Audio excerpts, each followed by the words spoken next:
Good morning, guys. I hope you had an awesome weekend. And I told you a few weeks ago that Mondays would be kind of reserved for our writing to be just a place where you can talk about what you did over the weekend. Since we were off on Monday for Memorial Day, that's still going to be our task, only today on Tuesday. But remember that we had a long weekend for Memorial Day, so I enjoyed reading your Padlet responses, and some of you wrote about some family members of yours that you especially honor for Memorial Day. So I hope you did take some time to think about those people who fought and unfortunately lost their lives fighting for our country and for the freedoms that we have. But I was curious to see what else you did on your during your long weekend. So, like always, the second page just reminds you of some of the things that you could include or you should include in your writing, like vocabulary words, some type of figurative language, some dialogue. So, in my example, I'm not going to read it to you so that you can read it on your own when you're getting ready to do your work. But I wrote about my Memorial Day weekend. And I really like to highlight the different things that I use that came from this page. So I have my simile here, I have my dialogue here, my vocabulary word. So I would love for you to do the same thing. So from now on, when you're doing your writing, please just go back and highlight by changing the color um, of anything really fabulous that you added. Okay, so that's going to be your writing. For reading, since we finished the case of the stolen sculpture, I wanted to kind of use that as inspiration for the next few days of our Reader's Workshop activities. So I was inspired by Clementine's love of the statues at the art museum. So I wanted you to think of something that you really love to learn about. So you get to choose anything of your choice and read about it. So I kind of wanted to think of what Clementine's favorite was, and I looked up statues on Epic and found a book about the statues of Easter Island. You can look up anything, it doesn't have to be statues, anything that you just really love and are interested in. It could be dolphins, it could be making jewelry, it could be dinosaurs, anything that's nonfiction where you can learn some facts. That's what you are focusing on today. So I'm going to read a little bit about the statues of Easter Island. And then our job, just to flip back so that you can see, is going to be to everyone is going to start with some facts that you learned from the book that I read. Then for your own independent reading, you'll fill this in. So I will fill this in just so that you can see what it will look like. But remember that this part will be for the book that you choose. Okay? So we're listening for some interesting facts about the statues of Easter Island. Let me just hide this. Stone giants. There are 887 giant stone heads on Easter Island. Some stand up, others lie down in fields and hillsides. Some are still in the rock quarry, not yet finished. These statues are called moai. What's their purpose? Who made them? How did people move them? And then the caption down here says, there's still much to learn about the statues of Easter Island. So normally when we were in school, I would save the actual writing or typing part until after our 30 minutes was up. Since I don't know if you have any sticky notes, I'm going to have you, if you do feel more comfortable, kind of bounce back and forth, but I do want you to read at least a whole page, even if you found a cool fact, like right out of the gate, kind of like I did. Read the whole page and then we'll go back and add it. So I read page 4. And I did not realize, I'm familiar with the statues of Easter Island, but I didn't realize that there were so many. It says that there are 887. And I'm going to kind of combine some facts. I don't want to write it down word for word, but I'm going to talk about the fact that there are 887 and that they're also called moai.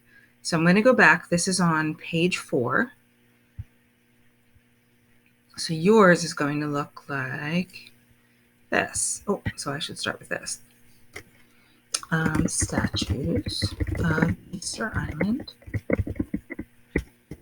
Remember that whenever you're writing the title of a book, the first letters of those important words should be capitalized. So I didn't capitalize the letter O and of, and then it should be underlined. So to do that, I'm just going to highlight and then click the little U with the underline. Okay.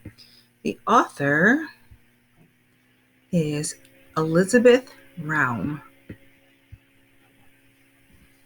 And because she is an important person, of course, we're going to capitalize the first letter in her first name and last name. And it says, where can this book be found? So this one was from Epic. And remember that you can also use Storia or you can use the ARC bookshelf. But I do want to see where you got it from so it's easy for me to go in and just double check and see where you're getting some of your facts. So this is where you're going to write down the interesting facts that you found. So I found one on page 4. And I'm just going to go back. Make sure you use that resource. Don't guess. It's all right here, right? There were 887, and they're called moai. So I'm going to say there are 887 statues on Easter Island. They are also called moai. I could have separated that and put it here, but those were pretty small facts, so I joined them together. So I have 2 more spots. Remember that you have to do 3 total. That third one might fall onto the next page, so please don't forget that it's there, okay? All right, heading back. So we're listening for more interesting facts, but remember that I'm not going to stop mid-page to add a fact in. I'm always going to at least wait until I finished. Archaeologists, and I can see this is a bold word, so this is a glossary word. So I'm going to click on it so we can get a little bit more information. So it says that it's a noun, and it's a science that deals with past human life as shown by fossil relics and the monuments and tools left by ancient peoples. So archaeologists have a big job, right? It says they study the moai to find answers, but getting to tiny Easter Island is not easy. Easter Island, also called Rapa Nui, sits in the South Pacific. Chile is the closest mainland country. It's 2,300 miles to the east in South America. The nearest island is 1,100 miles west.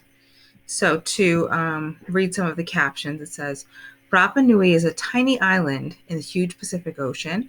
There's a little question asking how big it is.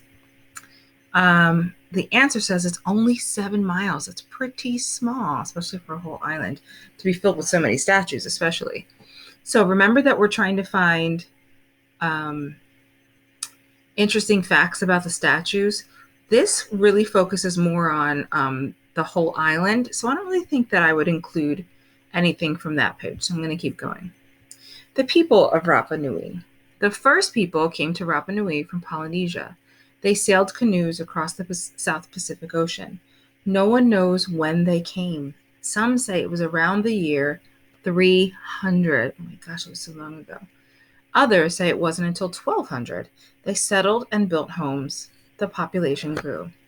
The caption up top says, the first people on Rapa Nui came on canoes like this one. Then there's another question and answer. Why don't we know when people came to the island? So think about a lot of the ways that we know information from a long, long time ago. Usually it's written down somewhere and we can read it, but that long ago, as you can see in the answer, it says there were no written records, so no books, no scrolls even yet. It says archaeologists look for clues in the soil, but they don't always agree on what these clues mean. You have to do a lot of detective work there. On that page, it talked more about the people, not about the statues, so I'm going to keep going. The people fished and farmed. They grew root vegetables like yams and sweet potatoes. Stone carvers carved moai. The statues honored their ancestors. The moai watch over the island's clans. They stand on a platform called an ahu. Carvers made bigger and bigger moai. And the caption up here says the people of Rapa Nui celebrate their culture. And the question is, how many people live on Rapa Nui today? The answer is about 5,000 people, which is not, sounds like a lot, but it's really not many. So I did hear some facts about the statues here. So I'm just going to quickly kind of reread. The people fished and farmed.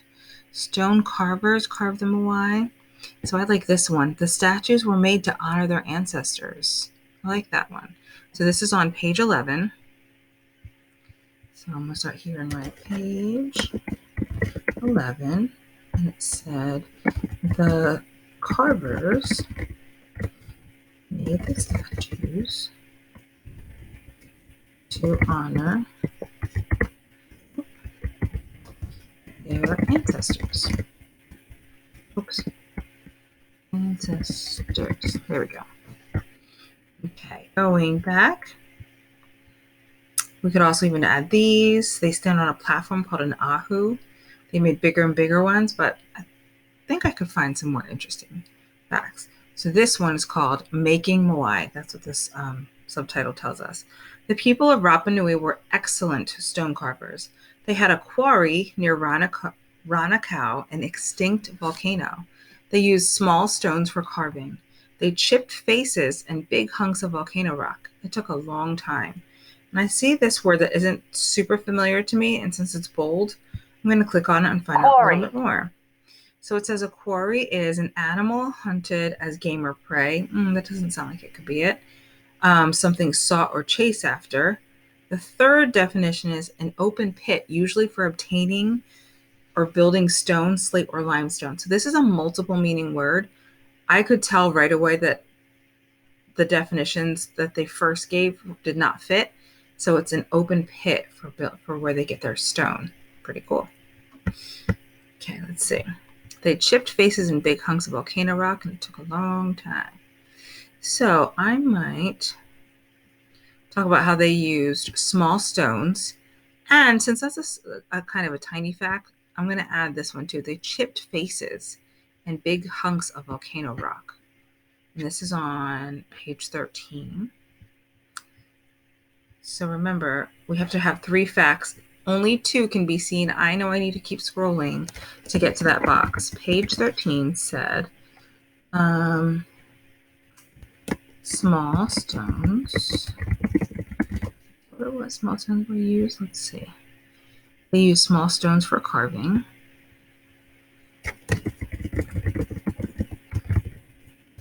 And they chipped the faces into the large stones.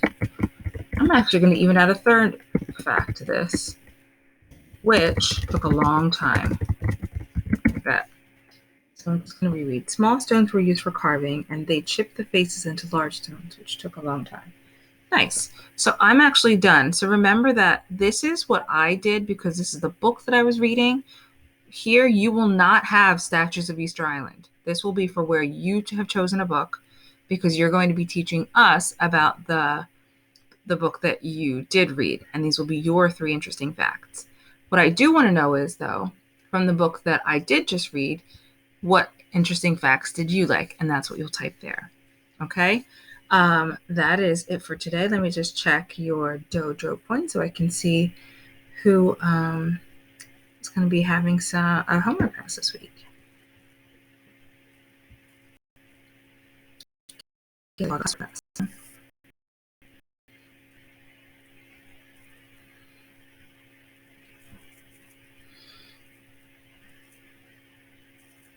Okay. For Miss Golden's homeroom, I call those guys my ELA 2s. It looks like, I just want to make sure I do a quick scan because sometimes I forget my friends. SJ again, awesome job, SJ, with 23. Annie with 18. And Josh N with 15. And Josh C with 15. So it was a tie. So it'll be top 4 this week. Awesome job, guys. And if I didn't get you, just make sure you're clicking turn in. That's a big possibility that I might not have seen your work because you're forgetting to turn it in to me. So please make sure that you click that. I don't want you to do all that work and then not get any credit for it. In our homeroom, our top dojo point earners were, wow, Milani again, awesome job with 23. And then it looks like Jakayla with 20, awesome job, Jakayla. And then a tie between Nevaeh V and Shamar. So you guys have classwork passes this week. The best way to let me know that you're using the pass is just to turn in whatever assignment you plan on using your pass for. And then maybe in the comments, just write, "Hi, Mrs. Gray, I'm using my homework pass." That seems to work out really well. Okay, guys? I can't wait to see your work today. Really work hard because we have really one more week of work like this. And then I wanted to kind of lighten things up once we get into June. So let's finish up strong. Okay? Have a great day.